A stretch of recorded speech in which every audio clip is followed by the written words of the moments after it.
Many of us have felt the frustration of the vision board, the affirmations, the positive thinking, and the goals that seem to drift further away the more we focus on them. This friction points to a basic misunderstanding of how our environment responds to our thoughts. We often approach the universe as a genie waiting to grant wishes, which contradicts the predictable nature of reality. The doctrine of the nine ether suggests a different perspective. It treats the process of creation as a precise clockwork mechanism rather than a series of mystical favors. Most of our life experience is currently being generated on autopilot. We move through the world in a reactive state, allowing external events to dictate our internal blueprint. To gain control over this process, we have to look past the surface-level mysticism and study the mechanical laws that govern human consciousness.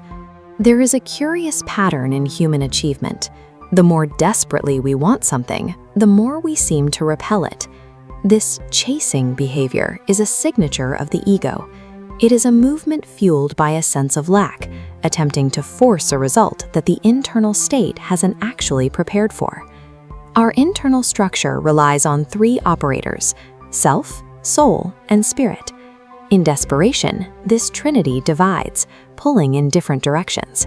Instead of focusing on a single objective, your creative force bleeds into the void, leaving you powerless to influence your surroundings. The laws of this system are clear. A divided internal state results in stalled external progress. External reality acts as a mirror to our internal mechanics. If the machine inside is broken, the world outside cannot reflect a coherent result. We can map the feeling of wanting to the domain of the soul, characterized by the receptive and emotional waters of memory. This is a passive state. It is the water that allows a seed to grow, but the water itself does not possess the directive force to build a structure. Many people become trapped at this stage. They remain in a cycle of feeling and wishing, waiting for the environment to change while remaining receptive. Movement requires a shift to the domain of the spirit, characterized by the fire of will. This is the realm of physical action. It is the capacity to translate abstract desires into concrete physical behavior through disciplined effort. A dream that lacks physical action remains a fantasy. The mechanical laws require us to master the ground we stand on before influencing the sky.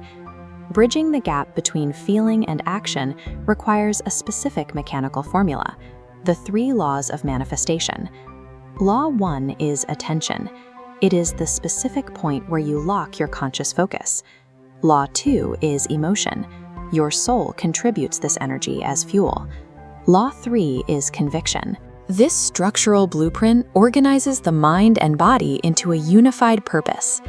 This process replaces the frantic outward chasing of the ego with a precise internal calibration. When the focus of the self, the emotion of the soul, and the action of spirit align, the physical result reflects internal symmetry. This raises a practical challenge. How do we maintain this internal state when our emotions and fears are constantly pulling us off center? We must activate the center of spiritual authority, often called the crown or the throne of the self. Most of us identify with the frantic emotions of the ego, which keep us chained to old patterns of debt and lack. These cycles remain as long as we are reactive. Change requires stepping back into the role of the observer. From this throne, you no longer react to your emotions. You govern them, directing your spirit toward a chosen intent. Mastery is not about bending the universe to your whims.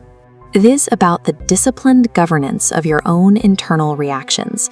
This self-mastery leads to the final realization of the path, manifestation and destiny. We participate in a collaborative matrix with reality. This is a system of profound interconnection, where our internal state interacts with the grander architecture of divine law. There is a clear division of responsibility here. We choose the inputs: our focus, our feelings, and our physical steps. Divine law then processes those inputs into an outcome. This mechanical process takes time. Destiny is not a sudden event, but the result of the consistent compounding of aligned daily habits. Stop treating your goals like magic wishes. Start building your reality according to a conscious blueprint, knowing that the world outside can only ever reflect the order you establish within.